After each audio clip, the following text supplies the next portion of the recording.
G'day viewers, it's Michael here again and welcome back to SingleRacer. Now my planned video, which is going to be my favourite car and track combination of all time, is coming along nicely, but it's going to be a two-part video with a very difficult channel challenge included. So it's taking a while to put together, and it'll be a long edit and upload. So I thought I would do this unplanned video in between. This was totally random, but now that I have roughly about more than 200 subscribers than I did previously, a lot of you mightn't have seen a small series I did on Assetto Corsa Online, and basically what it was a three-part video where once I was the chaser chasing an Audi, and the other time I was just doing a hot lap, and it was just a sheer fluke again. There was lots of accidents around me.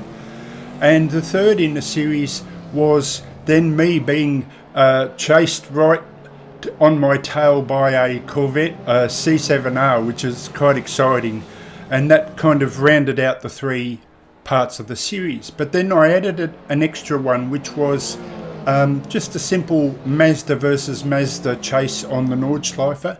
But in it I did a bit of a rant, and that's kind of what this video is about as well. Now in that video I ranted that when I race on the Nordschleife, I am trying to nearly always beat an RSR personal best time. So I crash a lot, and you know, there's nothing actually wrong with crashing a lot when you're pushing the limits like that. But in my rant, I noticed a lot of what appeared to be beginner drivers, as far as at least their style, and they didn't seem confident in the way they were approaching corners, constantly crashing on the first corner. And I made a plea to say, you know, just slow down a bit, and you will get more practice in, and you will become a better driver and get to the stage then when you can push for a personal best and then crash properly, like crash really big. But all joking aside, this was a totally random thing. It was one of my typical nights on the Nordschleife on the tourist track, and an interesting thing happened that backed that argument up, and I just not only really enjoyed this hot lap, but wanted to show you that in principle. So the idea was that there was essentially 4 or 5 cars, and we were all using the chat app to communicate with each other. And for instance, there was a person by the name of RubberDuck who was driving a beautiful yellow Porsche Yellowbird, and we would say, you want to go out for a lap. Now we were both absolutely going for it, and I would crash. I then chased, say, the blue Audi, and it would crash. But we were all going for it, and the whole night one of us would crash, or a car would get in a way. It would just stuff up our laps. In general, we just never really got going to a proper hot lap with the 2 cars all the way to the end.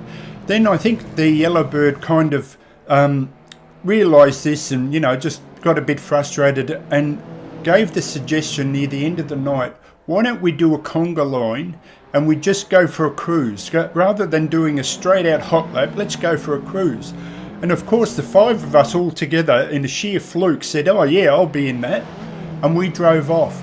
And so my point being that what astounded me was we were going then at 80% pace. Now I think we all finished under the 8-minute mark, so we were still driving it at a good speed. But it was interesting to note that all 5 cars finished. And this is kind of my argument. It's amazing that you back off just slightly, you still get the practice in, you still get to be a better driver, but you're not on the edge to crash so often. Now, I do want to stress that I'm deliberately crashing in a sense that I'm now reached the point where I'm trying to go for PBs.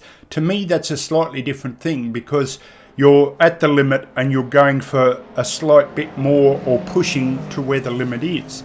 But to get practice in, when you're a beginner or intermediate and you want to get better, I stress that I think it's better to back off slightly, get more laps done. I've done over, now I'm approaching, I think I'm just slightly over 400 hours in the game. This is Assetto Corsa, of course, and I just stress that I think that thing of completing more laps and getting more practice in and just becoming a better driver makes you better all round, and then you can really push the limits. So I hope you enjoy this hot lap. It's essentially a cruise, if you like, but it's a conga line of races. The Yellowbird in front and a few cars behind, and let's see how we go. Okay, let's go VR racing.